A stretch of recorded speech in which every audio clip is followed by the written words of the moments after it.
Hi guys, this is me, Eva G, ang inyong Pinay attendant dito sa Amerika. So guys, samahan niyo po ako ngayong araw na to dahil magsisimba po tayo sa St. Joseph Church. Doon po yun sa Lodi. Ang Lodi po ay isa sa lugar dito po sa New Jersey. Para siyang ano po yung mga baryo katulad ng lugar namin sa Garfield. Magkakasama po sila.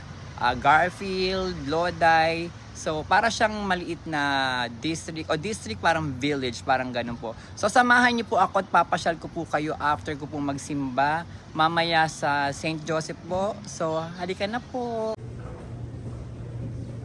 Ayan, communion na po.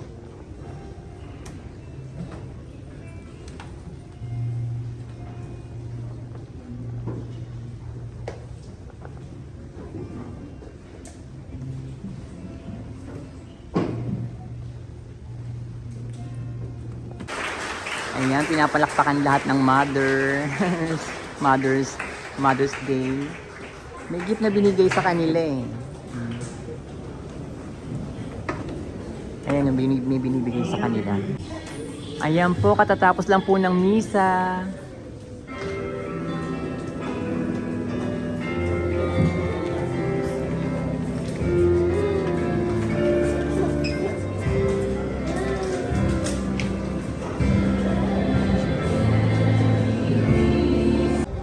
So guys, tapos na yung misa dito sa St.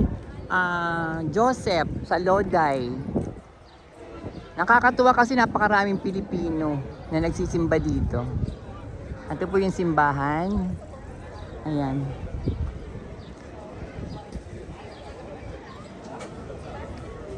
Ang ganda. Happy Mother's Day po. Ayan, si Father, ayun.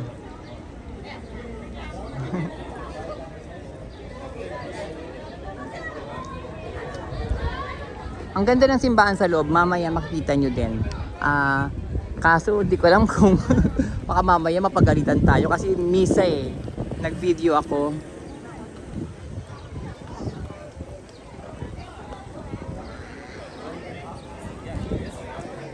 Ang ganda din ng mga ano dito po sa paligid ng simbahan.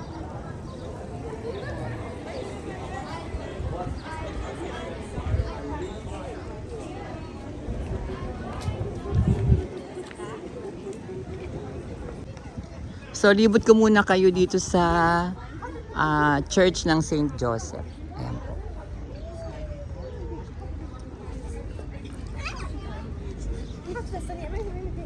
Tapos ito pong ano, binibigay ito kanina sa mga, itong hawak ko na to, sa mga nanay. Tapos, nagulat na ako, inabutan din ako nung ano, hindi ko alam kung ano ba siya. Apin! Ang cute naman, thank you po. Ayan. Happy Mother's Day po sa lahat ng mother sa buong mundo na nag-aruga at nagmamahal sa kanilang mga anak. Unconditional love po. Ito po yung loob ng St. Joseph po. Ayan. Ang mahal na ilan lagi sa Clolo. St. Anthony de Padua. Nahirapan akong buksan yung pintuan. Pasensya na po. Yan. Kanina maraming tao, di ba? Ay, may tao pa rin pala. Kasi Mother's Day, so ayan po.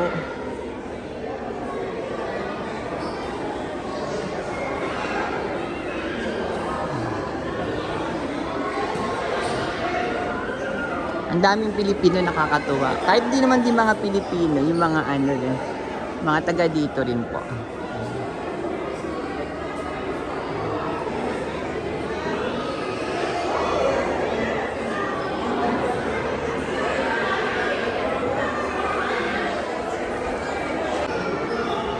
Mas lapit tayong maigi.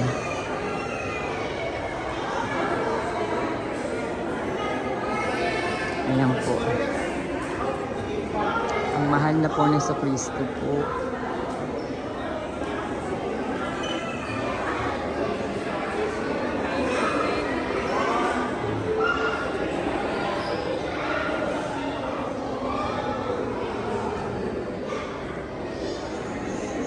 St. Joseph.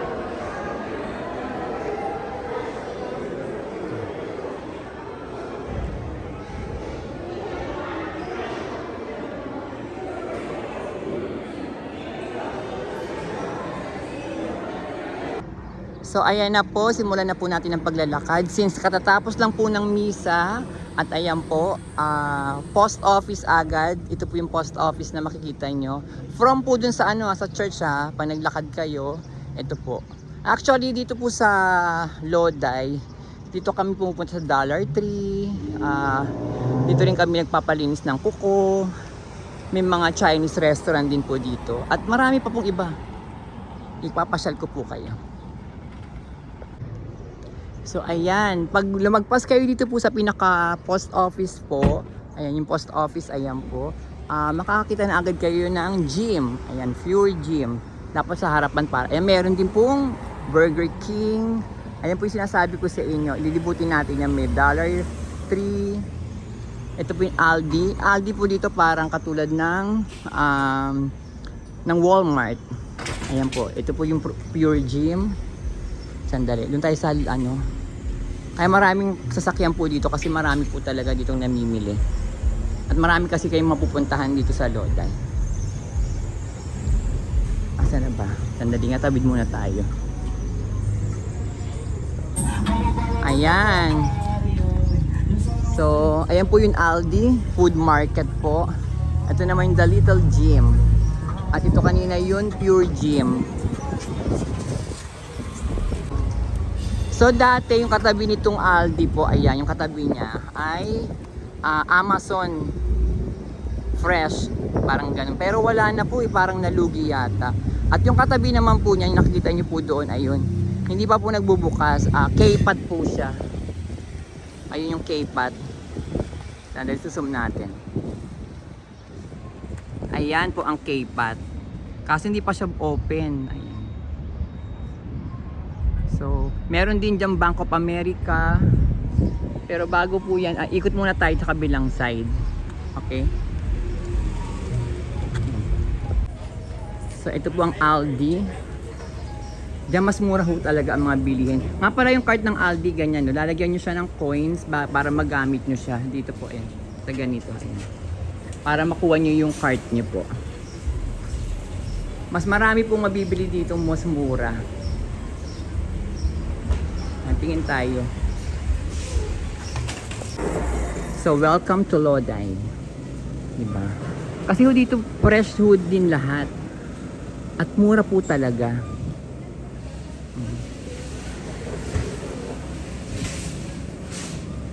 Tingnan niyo po yung mga prices dito. Napakamura. Asa na ba? Katulad nito, tingnan niyo po, $1 lang siya, oh. Diba? Pero kung tutuusin sa iba, yan, mahal yan. Ito nga $2 lang, oh. Itong malaking mayonnaise, tingnan niyo po, 4 lang, oh, almost 5. Pero sa iba, mga 8 na yan. Mura ho dito sa Aldi, kaso malayo lang sa bahay namin. Kung ako bibili, pero kung may kotse katulad ng mga kasama ko, wala ho, wala pang mga 10 minutes sa bahay namin. May mga ganyan din sila, makakabili kayo ng mga damit. Basta kung kandila. Ang dami po talaga mga gamit sa bahay. Ito pa nga parang damo-damo ba ito? Landscape nga. O, ayan. Diba? So, ayan, bumili na po tayo ng food ng dog. Ayan, yung treats po nila. So ito po yung Lodi, napakahaba ng pila pero nakabili na tayo ng treats ng dog. Para tuwing uuwi ako, meron ako nabibigay sa kanila. So ikalabas na tayo.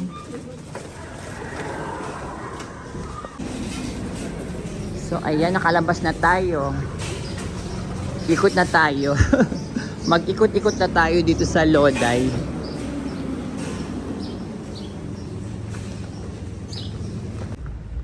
So ito na po. Ayan, may Chinatown Gourmet. Diyan kami kumakain. Tapos ayan po yung bilihan ng mga liquor. Tapos dun sa kabila po, yun sa kuko namin. At kung gusto niyo magpatan, meron dun beach balm tanning. So at ayan din po yun, Dollar Tree. Ang ganda lang po dito sa Lodi kasi ang luwag, parang yung mga kalsada po nila maluwag. So, nag-decide na lang akong kumain dito sa Chinatown kasi nandito na rin naman ako. Ayan. Para hindi na ako bababa sa iba pa. Dito na, kain na tayo. So, ito po yung menu nila dito. Napakarami, tingnan nyo po. So, ito po yung nabili ko para sa mga dogs. Ayan. Parang kulang-kulang $6 siya kasi ang laki niya eh. So, dalawa binibili ko para medyo marami. Tapos ito po lang yung mga ano pa, iba pang choices dito po sa menu nila. Maliban dun sa papel na pinakita ko sa inyo. At ayun pa po sa taas. So, ayan na po yung food natin. Chicken with broccoli, egg drop soup, itong rice, at syempre yung plate nila, at may water akong binili. Dala pala. Hindi ko pala binili yan. So, kain na guys. So, katatapos lang nating mag-lunch. So, ito po, papasyal ko na ho kayo ulit. So, dito po makakabili kayo dito sa ayan, ito yung liquor store ho dito. Ayan o. Welcome to Lodi. Pero kung sa Pilipinas, kung babasahin mo yan, Lodi, diba? So, Lodi. Ayan po. So, diyan ka makakabili ng mga liquor. Pero may oras lang po. Ayan o. Ang pwedeng bumili dito para mga 21 years old lang po. Ayan. Ang tabako at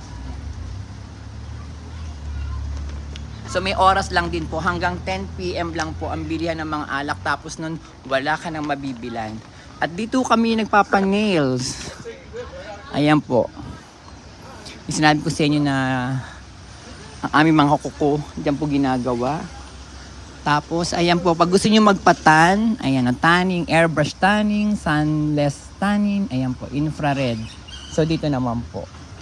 So ayan po, di ba? Basta pag pumunta ka dito sa Lodi, walk lang din. Marami ka pong mapupuntahan at mapapasyalan. Papunta naman tayo sa Dollar Tree. Yung sa kabilang side nakita nyo, Walgreens. Yan po yung pharmacy ho dito.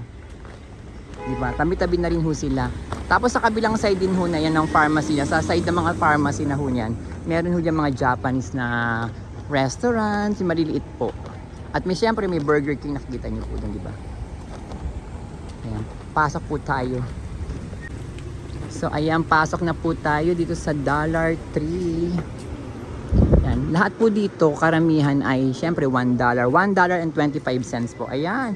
Happy Mother's Day.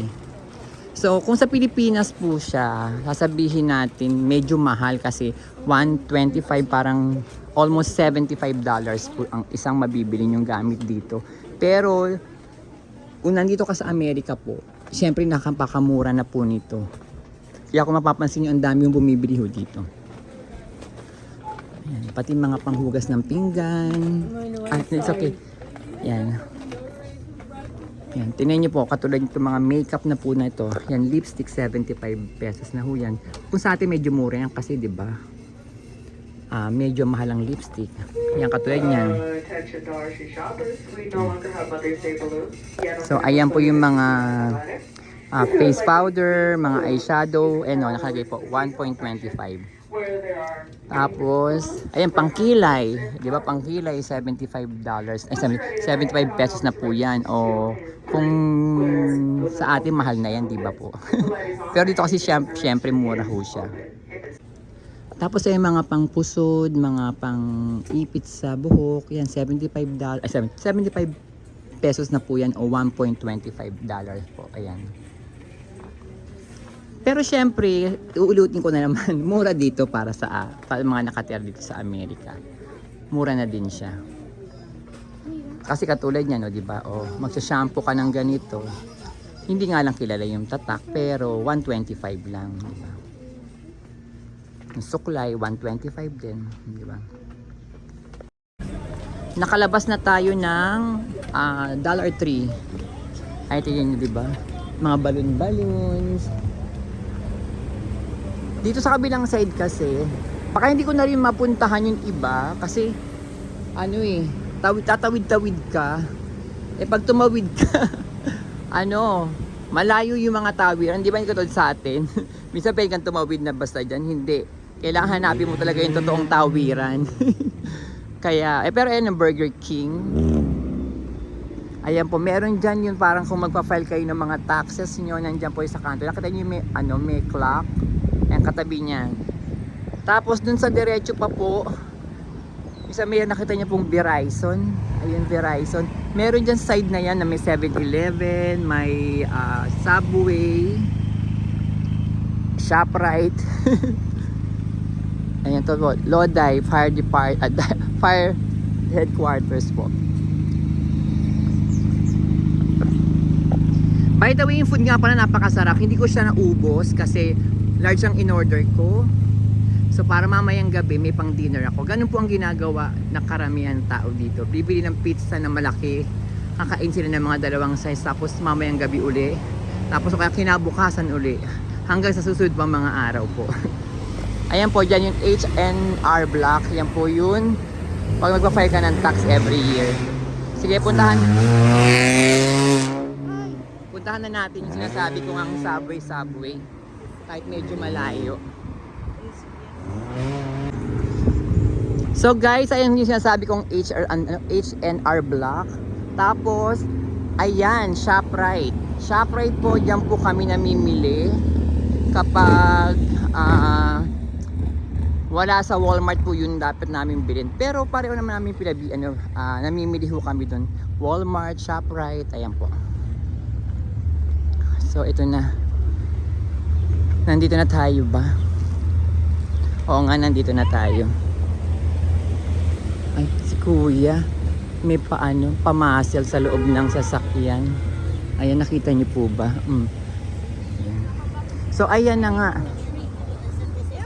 Nakalagay Midtown Plaza. Ang makikita niyo po sa loob nito, ayan, Family Dollar, ShopRite, Smoke Shop, Pharmacy, 7-Eleven, Great Clips, Jewelry and Coins, Dentistry for Kids, Crazy Nail, Jersey, ano yan, Syro? Ang labo naman ito. So, ayan na po siya. Kung may ShopRite sa kabila, ito naman ShopRite Liquors lang siya. Tapos, siyempre may Family Dollar. Katulad nung Dollar Tree kanina. Iba-iba lang din. May Dollar General, Dollar Tree, Family Dollar. Ayan po yung Dentistry for Children. Ayan yung Crazy Nails kanina po. Ito yung bank. Ayan yung Subway, Pharmacy. Tapos yung Jewelry. Ayan, nandiyan din po. So, ang laki din ng Pero kung mapakita nyo, no, parang hindi masyadong pinapasok yung Family Dollar. Siguro dahil yung niya, yung way ng gate. Ayan, no. Hindi ko lang, kasi nakita nyo ba, hindi ba yung Dollar Tree sa kabilang side? Halos mapuno yung yung parking dahil ang daming pumupunta. Ayan. Ayan yung Smoke Shop. Subway. Ayan po yung 7-Eleven. Oh, diba? Maganda po, diba? At mas maganda kapag ganyan nakita niyo may mga dahon na yung mga puno. Kasi diba pag winter, inuulit ko, lagas lahat yan. As in mga sanga-sanga lang ang makikita nyo at ang lungkot. Pero pag ganito ng ayan, spring, lalo sa summer, ayan na siya. As in full bloom na siya lahat. ShopRite Supermarket. O diba po, ayun sinasabi ko eh. Yung pagpasok, kasi nandoon ka, diba, dadaan ka dyan sa kalsada. Yung pagpasok sa gate nito, parang siguro bitin ba? Parang ganun. Pero may papasukan naman, kaso nga lang siguro, unlike dun sa kabilang pinuntahan natin Dollar Tree, diba, maluwag agad ang papasukan mo.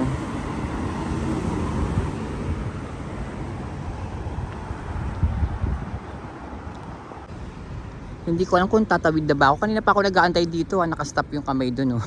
Wala pa yung tao na sign. Pero ayan po, diba? Ang ganda ng nila, diba? Ng kanilang kalsada dito. So nandito tayo sa kabilang side, guys. Ito naman po yung Walgreens. Tapos ayan sinasabi ko sa inyong ano, parang Japanese na Yama Sushi. At may restaurant din dun sa kabila. Ewan ko na bang restaurant yan. May nails. Ayan. May laundromat. May Chinese takeout din pala. Pero yung kinainan ko, yun ang famous dito sa lugar na to eh. Kasi lagi ko nakita, as in talagang, tawag dito, hindi tumitigil yung mga pag-pick up ng mga, ano, order. Siguro tumawag na sila. Kaya, pagpunta nila, kinukuha na lang nila. Ayun pala, physical therapy. Bergen. Naguguluhan ako sa pagbigkas dyan eh. Kasi lagi ko nang bibigkas siya ng letter J. Dapat wala letter G.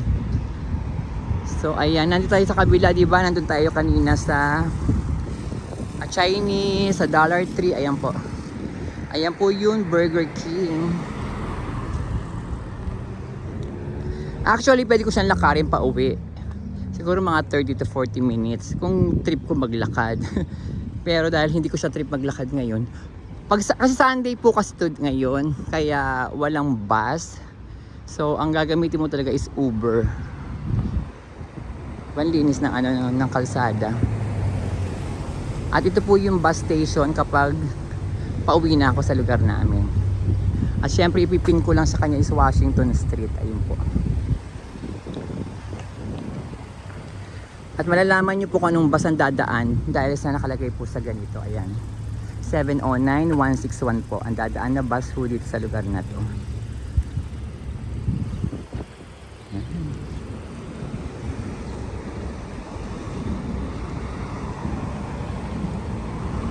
Dati akala ko, chinacharot lang ako nung kasamahan ko sa bahay. Kasi nung minessage niya ako, bakit di ka mag-try maghanap ng trabaho sa yung nga Lodi? Sabi ko, Lodi? Sabi ko parang piniplaytime yata ako. Ayun po, Borough of Lodi. Ayan. Welcome to Borough of Lodi. So, sabihin ko, yun nga po. Kala ko, Lodi? Siguro, di ba idol yun? Yung nakita ko dito, dumating ako sa Lodi mismo. Doon ko lang nakita na, ayan. Di ba Lodi pala talaga. Lodi pala ang pagkaka-pronounce sa kanya.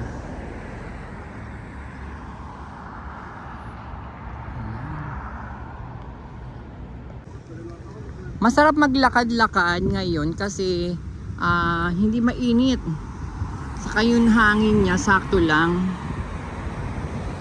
Hindi siya malamig. Pero pagdating ng gabi kasi nagda-drop pa din yung ano niya eh. Yung weather niya. Kaya lumalamig pa rin na sobra.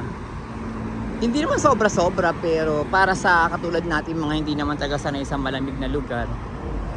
Eh, ito pala, yan pa o, diba? Lodi Municipal Complex. Lodi. Ikaw ang aking Lodi. Diba? Ang ganda diba pag tinitignan nyo siya oh, no? Kasi ang linis, ang luwag. Ewan ko ba sa Pilipinas, ako mahal na mahal ko ang bansa natin. Pero ang inaano ko lang, yung mga tao, lalo sa lugar namin sa Tondo, parang hindi nila naiisip na yung kalsada sinasakop na nila. Gagawin nilang tindahan, sasakupin nila yung bakod na ganun. Tapos kapag nasita sila, kapag kailangan ng basagin o sirain, galit na galit sila. Which is alam mo naman sa umpisa pa lang, na hindi sa'yo yun, hindi kasama ng lote mo yun. Harapan ng bahay mo lang yun, 'di ba? Kaya ngayon kapag nagkasunog, ano man aberya, o ano na nangyari, 'di ba? Walang makapasok na bumbero. Iikot yung bumbero kasi hindi nila alam kung saan sila pupunta. Wala silang mapasukan. Kaya yung sa halip na isa na masasave yung bahay, nasunog na ng tuluyan, 'di ba? Dito hindi pa pwede yung ganyan dito. Ay nako. Maglagay ka ng lamesa sa gitna niyan, tatalakan ka dito. Tatanungin ko, bakit naglalagay ka ng lamesa dyan sa gitna? Diba? Tayo, kahit anong oras, sige, lagay tayo ng bangko, lamesa, na mesa, diba? O tambay. Pero dito hindi pwede yung ganun. Ewan ko bakit sa atin hindi natin magawang sumunod sa batas natin. O dahil din ba yung nag-implement ng batas, hindi rin sila sumusunod. Alam niyo po, laging pag nakakapanood ako ng mga vlog ng mga ibang Pilipina o Pilipino sa ibang bansa, sinasabi ng mga kamag-anak o yung parang mga napangasawa nila na nakarating sa Pilipinas, sinasabi nila napakayaman ng Pilipinas. Pero kasi nga nasa atin na raw lahat eh, 'di ba? Isda, dagat, lupa na ang daming masasaka, ang daming ganito, lahat na raw nga eh. Lalo na yung napanood ko sa Korea na mama na si Abu G. Sabi niya nakapunta ako sa Pilipinas dati. Ang Korea, walang-wala sa Pilipinas. As in, kumbaga daw talaga, wala daw talaga. Pero ngayon, ang Pilipinas parang halos, nagtataka daw siya, ano nangyari sa Pilipinas daw? Sila umaangkat pangaraw sila kung saan-saan, pero ang Pilipinas na nga daw ang kumpleto. At wala pa rin daw nangyari. Kasi nga daw, maraming magnanakaw. O, diba? Kaya yung babae nasa Korea pinanonood ko, lagi niya pinapakita, dito po napupunta yung tax namin, dito po napupunta yung ganito namin. Sa atin kaya, nasaan na kayo napunta yung mga tax natin? Nagtanong pa ako, no? Alam ko naman.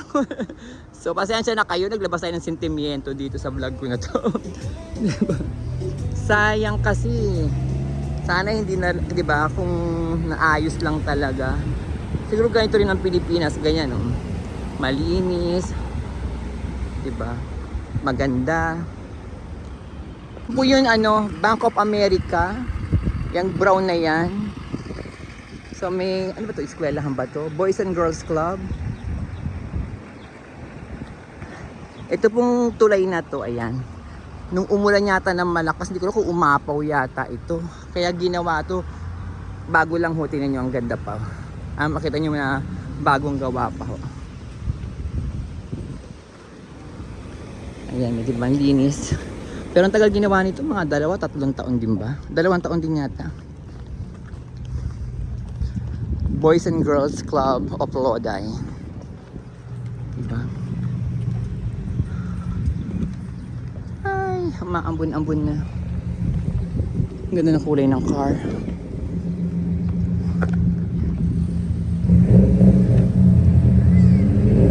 Saka share ko lang din po lang. Pag Sunday po, dito sa lugar ng pagsakop ka ng Bergen County, yung mga mall po sarado.